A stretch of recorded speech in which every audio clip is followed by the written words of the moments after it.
पहला दौरा है केंद्रीय नेतृत्व द्वारा जो मुझे घोषणा हुई, उसके बाद मैं त्रिपुरा में पहली बार कल आया और मुझे त्रिपुरा बहुत अच्छा लगा। चूँकि ये 3 दिवसीय मेरा सांगठनिक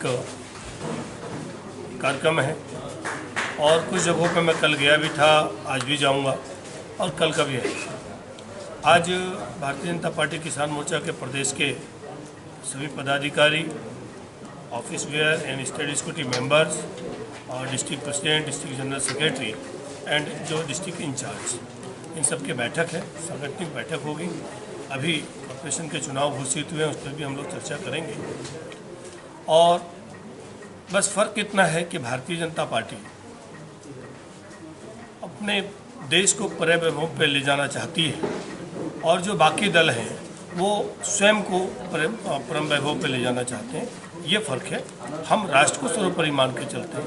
अब भारतीय जनता पार्टी के कार्यकर्ता सब कष्ट सह के भी राष्ट्र को आगे बढ़ाने के लिए काम कर रहे हैं। इसी उद्देश्य में हम सब लोग लगे हैं।